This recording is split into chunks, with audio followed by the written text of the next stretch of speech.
Hello दोस्तों, welcome to Explore Facto. And आज बात करेंगे अंतरिक्ष में बारामुंडा ट्रायंगल। दोस्तों, आपने बारामुंडा ट्रायंगल का नाम तो सुना ही होगा। अटलांटिक महासागर में ये वो इलाका है जहां बहुत से विमान और जहाज रहस्यमय तरीके से गायब हो जाती हैं। सदियों से इस राज को सुलझाने की कोशिश हो रही है, मामला जिसका तस है। पर क्या आपको पता है कि अंतरिक्ष में एक इलाका ऐसा है जो बरमूडा कहा जाता है। उस इलाके से गुजरने पर भी अंतरिक्ष यात्रियों को अजीबोगरीब तजुर्बे होते हैं। उस इलाके से गुजरते वक्त अंतरिक्ष यानों की सिस्टम और कंप्यूटरों में अचानक से खराबी आ जाती है। अंतरिक्ष यात्रियों को भयंकर चमक दिखाई पड़ती है। नासा के एस्ट्रोनॉट रहे टेरी वर्टस बताते हैं कि उन्हें अपने पहले ही स्पेस मिशन में इसका तजुर्बा हुआ था। वे सोने ही जा रहे थे कि आंखों में भयंकर सफ़ेद किरणों से आंखें चकाचौंध हो गई। वैसे टेरी ये बताते हैं कि अंतरिक्ष यात्री बनने से पहले ही उन्होंने इसके बारे में पढ़ा था। वो ये जानते थे कि स्पेस में एक ऐसा इलाका है जिसे अंतरिक्ष का बरमूडा ट्रायंगल कहा जाता है। अपने दोनों स्पेस मिशन में टेरी वर्टस को इसका तजुर्बा हुआ, जो कि परेशान करने वाला था। अब आपको अंतरिक्ष के इस बरमूडा ट्रायंगल को अच्छे से बताते हैं। ये इलाका दक्षिण अटलांटिक महासागर और ब्राज़ील के ठीक ऊपर के आसमान में है।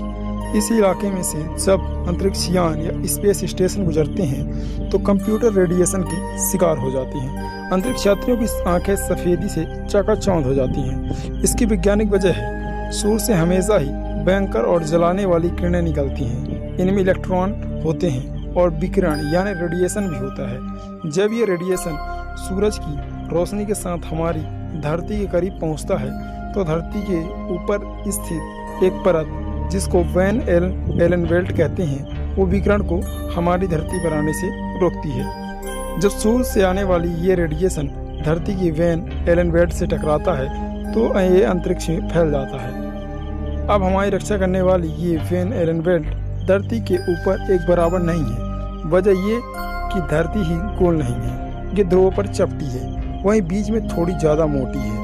इसकी वजह से दक्षिणी ध्रुव के करीब के इलाकों में ये वैन एलन बेल्ट धरती के ज़्यादा करीब आ जाती है। इससे अंतरिक्ष में उसी हिस्से में सूरज से निकलने वाली रेडिएशन का ज़्यादा असर दिखाई देता है। अंतरिक्ष यात्री स्पेस की इस बरमूडा को साउथ अटलांटिक एनोमली कहते हैं। आमतौर पर अंतरिक्ष में उस इलाके से गुजरने वाले अंतरिक्ष यान और स्पेस स्टेशन जल्द से जल्द उससे पार निकलने की कोशिश करते हैं, लेकिन आज बहुत सी निजी कंपनियां भी स्पेस मिशन में जुटी हैं। इनसे सवार होकर बहुत से लोग अंतरिक्ष की सैर के लिए जाएंगे। ऐसे में हम इसे SA यानी अंतरिक्ष के बरमूडा ट्रायंगल से ज़्यादा सावधान होने की ज़रूरत है। नासा के अंतरिक्ष यात्री रहे टेरी वर्टस बताते हैं कि इस इलाके से गुजरने वाले सैटेलाइट को भी रेडिएशन का हमला झेलना पड़ता है। कंप्यूटर सिस्टम काम करना बंद कर देते हैं। इसी की वजह से नासा की अंतरिक्ष दूरबीन हबल इस इलाके से गुजरते वक्त काम करना बंद कर देती है। वो ये भी बताते हैं कि अंतरिक्ष में इस रेडिएशन से बचने का सबसे अच्छा तरीका है पानी। पानी के 23 किलो वजन वाले बैग की मदद से एक दीवार की खड़ी करके अंतरिक्ष यात्री रेडिएशन के हमले से खुद को बचाते हैं। वैसे सूरज से चलने वाली विकिरण की सांधी की वजह से हमें बेहद खूबसूरत कुदरती नज़ारा देखने को मिलता है। सूरज और धरती की चुंबकीय किरणें ध्रुवों से टकराने पर हमें हरे रंग की रोशनी देखने को मिलती है। उत्तरी ध्रुव पर ये खूबसूरत मंजर देखने के लिए हजारों किलोमीटर का सफ़र करके पहुंचते हैं। टेरी वर्टस बताते हैं कि अंतरिक्ष में ये नज़ारा और भी खूबसूरत दिखता है, बल्कि वो तो ये तक कहते हैं कि नॉर्दर्न लाइट्स की ऐसी तस्वीर धरती से आप देख ही नहीं सकती। स्पेस स्टेशन पर रहने के दौरान टेरी वर्टस ने उस हरी रोशनी के बीच से गुजरने का भी तजुर्बा किया था।